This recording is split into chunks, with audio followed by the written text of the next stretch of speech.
ക്യാമറകളുടെ പഴയ കാലം, വളരെ പഴയ കാലം എന്ന് പറയാൻ പറ്റില്ല, എന്നാലും തുടങ്ങുന്ന ഈ 78-ലൊക്കെ ഈ ക്യാമറ ഉപയോഗിച്ചിട്ടില്ലേ? ഇതിന് മുമ്പ് ഒരു ക്യാമറ സെയിം ഇതാണ്, യാഷിക G124 അതാണ് തുടക്കം. ഏകദേശം ഇത് തന്നെയാണ്. മാമിയ ഇത് പണ്ട് സ്റ്റുഡിയോകളിലെല്ലാം ഉപയോഗിക്കുന്നത് ഈ ക്യാമറയാണ്.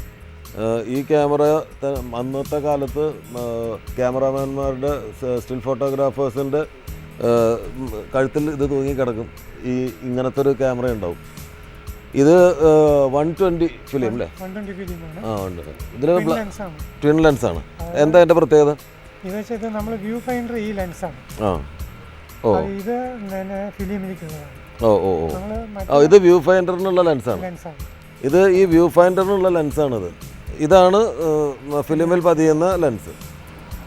ഫിലിമിലേക്ക് ഇമേജിനെ പതിപ്പിക്കുന്ന ലെൻസ് ഇതാണ്. ഇത് വ്യൂ ഫൈൻഡറിലേക്കുള്ളതാണ്. ഇതിനകത്ത് ഇങ്ങനെയാണ് നോക്കുന്നത്.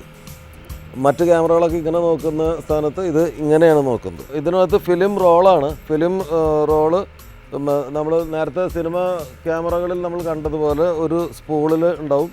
അതിൽ നിന്ന് ഇങ്ങനെ എടുത്തിട്ട് വൈൻഡ് ചെയ്ത് വെക്കും, ഒരു കണക്ട് ചെയ്ത് വെക്കും. ഒരു ഫോട്ടോ എടുത്തു കഴിഞ്ഞാൽ ഇത് ഇങ്ങനെ കറക്കി വൈൻഡ് ചെയ്യും. അത് കഴിഞ്ഞിട്ട് ഇതിൽ നോക്കി ഇത് ക്ലിക്ക് ചെയ്യും. ഇതിൽ മുൻപ് ഇമേജ് തലകീഴായിട്ടല്ലേ വന്നിരുന്നത്? അങ്ങനെ തലകീഴായിട്ടാണ് വരും അല്ലേ? എടുക്കുന്ന സമയത്ത് അല്ലേ? ഫോക്കസ് ചെയ്യാൻ ലെൻസ് ഇത് ക്ലോസ് ആയി വെച്ച് നോക്കാം, അടുത്ത് നോക്കിയാൽ നല്ല ക്ലിയർ. അതാണ്. പക്ഷേ ഇതിപ്പോൾ സ്ട്രൈറ്റ് ആയിട്ട് തന്നെ കാണുന്നുണ്ടല്ലോ. ഇത് കാണുന്നത് കറക്റ്റ് ഇമേജ് സ്ട്രൈറ്റ് ആയിട്ട് കാണും. മറ്റേത് തിരിഞ്ഞു, മറ്റേ ക്യാമറയിൽ തിരിഞ്ഞു കാണും. അപ്പോൾ ഇതിന് മുമ്പ് ഉണ്ടായിരുന്ന യാഷിക ആ ക്യാമറയിൽ ഇമേജ് തിരിഞ്ഞായിരുന്നു വരിക. ഇപ്പോൾ നമ്മൾ ഒരാൾ നിൽക്കുന്ന ഒരാളെ ഫോക്കസ് ചെയ്യുമ്പോൾ ആളുടെ ഇമേജ് തല തിരിഞ്ഞാണ് ഇതിൽ കാണുക. ഈ ക്യാമറയിൽ അത് റെക്ടിഫൈ ചെയ്തിട്ട് സ്ട്രൈറ്റ് നമ്മൾ കാണുന്നത് പോലെ തന്നെ കാണാൻ തുടങ്ങിയിട്ടുണ്ട്. ഇതിൽ ഇതാണ് ഇതിൻ്റെ വ്യൂ ഫൈൻഡർ. ഇത് കൂടെയാണ് നോക്കുന്നത്. ഇതിലൂടെയാണ് നോക്കുക. ഇതിലാണ് ഇമേജ് കാണുക. ഇതിൽ കാണും. ഇത് അതിൻ്റെ ലെൻസാണ്. ഫോക്കസ് ചെയ്യാനും ഇമേജ് ഷാർപ്പ് ചെയ്യാനും വലുതായി കാണാനും ഷാർപ്പായിട്ട് കാണാനും വേണ്ടിയിട്ടാണ് ഈ ലെൻസ് ഉള്ളത്. ഇത് വൈൻഡ് ചെയ്യുന്നത്. ഫിലിം വൈൻഡ് ചെയ്യുന്നത് ഇതിലാണ്. ഇതുകൊണ്ട് വൈൻഡ് ചെയ്യും. ഇത് ക്ലിക്ക് ചെയ്യുന്നത്. ഇത് 12 സ്നാപ്പേ പറ്റുള്ളൂ. മറ്റിപ്പോൾ നമ്മൾ ഇപ്പോൾ ഡിജിറ്റലായി 35 ആണെങ്കിൽ 36 സ്നാപ്പ് എടുക്കാം ഒരു റോളിൽ. അപ്പോൾ കുറേ കൂടുതൽ. പിന്നെ അത് ഫിലിം മുമ്പ് ഇപ്പോൾ ഡിജിറ്റലാകുമ്പോൾ പിന്നെ ഇഷ്ടം പോലെ നമുക്ക് മെമ്മറി കാർഡ് എങ്ങനെ അതുപോലെ ഇടുന്നു അതുപോലെ എടുക്കാം. പിന്നെ ഫിലിം കോസ്റ്റ് ഇതൊക്കെ ആവും. ഇപ്പോൾ ഇത് പറ്റില്ല. ഈ 120 ഫിലിം ഇപ്പോൾ നമുക്ക് കിട്ടാനുണ്ടോ? ഇപ്പോൾ കിട്ടാൻ വെച്ചാൽ റയറാണ്. അത് ഇപ്പോൾ 35 കിട്ടുന്നുണ്ട്. 120 ഇപ്പോൾ ഞാൻ ഇപ്പോൾ റയർ കിട്ടാൻ ബുദ്ധിമുട്ടാണ്. ഇത് ഫോക്കസ് ചെയ്യുന്നത് ഇങ്ങനെയാണ്. ഫോക്കസ് ചെയ്യുമ്പോൾ ഇതിന് ബെല്ലോസ് എന്നാണ് പറയുന്നത്. ബെല്ലോസ്. ഇത് ലെൻസിനെ മുന്നോട്ടും പുറകോട്ടും ആക്കുകയാണ്. നമ്മളിന്നിപ്പോൾ ഏറ്റവും നവീനങ്ങളായിട്ടുള്ള സ്റ്റിൽ ക്യാമറയിൽ ഫോക്കസ് ചെയ്യുമ്പോൾ ഓട്ടോമാറ്റിക്കായിട്ട് പുറത്തേക്ക് തള്ളി വരികയും അകത്തേക്ക് പോവുകയും ചെയ്യുന്ന ആ സൂമിൻ്റെയൊക്കെ പ്രവർത്തനം പോലെയാണ് ഇത്. പക്ഷേ നമ്മൾ മെക്കാനിക്കലാണ് ചെയ്യുന്നത്. ഇത് വെച്ചിട്ടാണ് ഇത് ഓപ്പറേറ്റ് ചെയ്യുന്നത്. കാണാൻ തന്നെ ഒരു കൗതുകമുണ്ട് അല്ലേ? ഇത് പഴയ ഗ്രൗണ്ട് ക്യാമറാസ് ഉണ്ട്. നമ്മൾ സ്കൂളിലൊക്കെ പഠിക്കുമ്പോൾ ഗ്രൂപ്പ് ഫോട്ടോ എടുക്കാൻ പണ്ട് വന്നിരുന്ന ക്യാമറയുണ്ട്. ഈ അടപ്പ് ഇങ്ങനെ തുറന്ന് ഇങ്ങനെ കാണിക്കുന്നത്. അതിനും ഇതുപോലെ ബെല്ലോസ് ഉണ്ട് അല്ലേ? ബെല്ലോസാണ്. ഫുൾ ബെല്ലോസും അതാണ്. ഇത് കയ്യിലെടുക്കാവുന്ന ആ ക്യാമറയുടെ ഒരു കയ്യിലെടുക്കാവുന്ന പതിപ്പാണ്. സെയിം സിസ്റ്റമാണ്. അതിൻ്റെ അതേ സിസ്റ്റമാണ്. അത് വളരെ ഹ്യൂജാണ്. ഇത് കയ്യിലെടുക്കാവുന്ന രൂപമാണ്. അപ്പോൾ ആ ക്യാമറ നേരിട്ട് ഇവിടെയാണ് കാണുന്നത്, ഗ്രൗണ്ട് ഗ്ലാസ്. ഇപ്പോൾ ഇതിങ്ങനെ വന്നിട്ട് ഇപ്പുറത്ത് കൂടെ നമ്മൾ ഇതവിടെ ഗ്രൗണ്ട് ഗ്ലാസ് നമ്മൾ പതക്കം മൂടിച്ചിട്ട് ഇവിടെയാണ് കാണുന്നത്. അത് സെയിം. ഇത് ഇപ്പുറത്ത്. ഇതിൻ്റെ ലെൻസ് ഇതിന് മുൻപുണ്ടായിരുന്ന മോഡലിൽ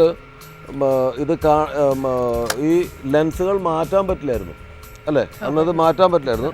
ഈ മോഡലിൽ ആദ്യമായിട്ട് ലെൻസ് മാറ്റാവുന്ന സിസ്റ്റം വന്നു.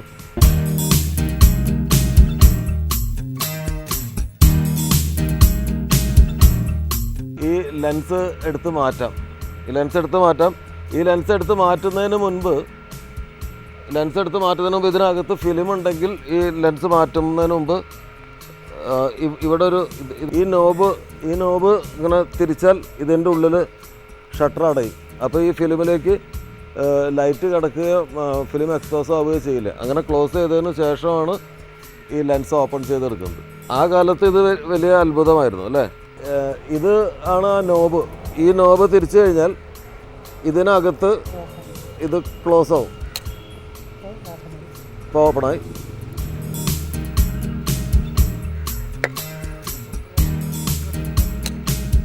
ഇപ്പോൾ അതിൻ്റെ ഉള്ളിൽ ഷട്ടർ അടഞ്ഞ് കാണുമല്ലോ. ഈ ഷട്ടർ ലെൻസിന് ഫിലിമിന് മുമ്പിലാണ് വരിക. അപ്പോൾ ഫിലിം അകത്ത് ഉണ്ടെച്ചാൽ ഈ ഷട്ടർ അടഞ്ഞാൽ ഫിലിം എക്സ്പോസ് ആവില്ല. അല്ലെങ്കിൽ ലെൻസ് വരുമ്പോൾ ലൈറ്റ് ഇതിനകത്ത് കിടന്നിട്ട് ഇതിനകത്തുള്ള ഫിലിം ചീത്തയായി പോകും. അപ്പോൾ അത് ഒഴിവാക്കാൻ ഈ ഷട്ടർ ക്ലോസ് ചെയ്തതിന് ശേഷമാണ് ഈ ലെൻസ് ഊരിയെടുക്കുക. ഈ ലെൻസ് മാറ്റിയിട്ട് ഇതിൽ 100 ലെൻസോ 50 ലെൻസോ ഏതാണെന്ന് വെച്ച് കഴിഞ്ഞാൽ ഏത് ലെൻസും മാറ്റി വെക്കാം എന്നുള്ളൊരു സൗകര്യമുണ്ട്. പണ്ടത്തെ ഇതിന് മുൻപത്തെ മോഡലിൽ ആ സൗകര്യം ഉണ്ടായിരുന്നില്ല. ഇതാണ് മക്കളെ പ്രസിദ്ധമായ മാമിയ. ബ്ലാക്ക് ആൻഡ് വൈറ്റ് ആയിരുന്നു ആദ്യകാലത്ത് അല്ലേ? ഞാൻ വരുമ്പോൾ ബ്ലാക്ക് ആൻഡ് വൈറ്റ് മാത്രമാണ് കളർ. അപ്പോൾ ഡിസൈനൊക്കെ വെച്ചാൽ ബ്ലാക്ക് ആൻഡ് വൈറ്റ് ഫോട്ടോ അവർ കളർ ചെയ്യുകയാണ്. ഒക്കെ ലൈഫ് സൈസ് വലിയ ഫോട്ടോസാണ് എൻലാർജ്മെൻറ്റ് ഇടുന്നത്. അപ്പോൾ ആ സൈസ് തന്നെ ഡിസൈൻ ചെയ്യുമ്പോൾ ചെയ്യുന്നത്. അപ്പോൾ അവർ കളർ ചെയ്യുന്നതാണ് ബ്ലാക്ക് ആൻഡ് വൈറ്റ്. അത് മാനുവലായിട്ടാണ് ചെയ്യുന്നത് അല്ലേ, കളർ ചെയ്യുന്നത്? അതെ അതെ എല്ലാം. അപ്പം പണ്ട് സ്റ്റിൽ ഫോട്ടോഗ്രാഫർക്ക് പകല് രാത്രിയും ഷൂട്ടിംഗ് നടക്കുമ്പോൾ ഫോട്ടോ എടുക്കുകയും വേണം, അത് കഴിഞ്ഞ് വന്നിട്ട് പ്രിന്റ് ഇടും. അതെ, ഡാർക്ക് റൂമിൽ തന്നെ ഡാർക്ക് റൂമൊക്കെ ഉണ്ടാക്കിയിട്ട് പ്രിൻറ്റിങ്ങും അത് അതിലാന്ന് കണ്ടിന്യൂറ്റി സംഭവങ്ങളൊക്കെ വേണമല്ലോ. അപ്പോൾ പിറ്റേ ദിവസം നമ്മൾ പ്രിൻ്റ് അടിച്ച് കാണിക്കും. കണ്ടിന്യൂറ്റി അതാണ് സ്റ്റിൽ ഫോട്ടോഗ്രാഫറുടെ വലിയൊരു ദൗത്യം ഷൂട്ടിംഗ് സമയത്തുള്ളത്. പണ്ട് ഇപ്പോൾ വീഡിയോയിലൊക്കെ എടുക്കുന്നുണ്ട്, പണ്ട് അതില്ലായിരുന്നു. അപ്പോൾ ഒരു സിനിമ ഷൂട്ട് ചെയ്തുകൊണ്ടിരിക്കുമ്പോൾ അതിൻ്റെ എല്ലാ ഡീറ്റെയിൽസും സ്റ്റിൽ ഫോട്ടോ എടുത്തിട്ടുണ്ടാകും. ആ ഫോട്ടോ നോക്കിയിട്ടാണ് ചിലപ്പോൾ ഒരു സീനിൻ്റെ പകുതിയൊക്കെ ഇന്ന് എടുത്തിട്ട് പിന്നെ ഒരു മാസം കഴിഞ്ഞിട്ടൊക്കെ അതിൻ്റെ ബാക്കി പകുതിയൊക്കെ എടുക്കുമ്പോൾ ഡ്രസ് കണ്ടിന്യൂറ്റി അല്ലെങ്കിൽ ആക്ഷൻ കണ്ടിന്യൂറ്റി ഒക്കെ നോക്കാൻ ഈ സ്റ്റിൽ ഫോട്ടോനാണ് ആശ്രയിച്ചുകൊണ്ടിരുന്നത്.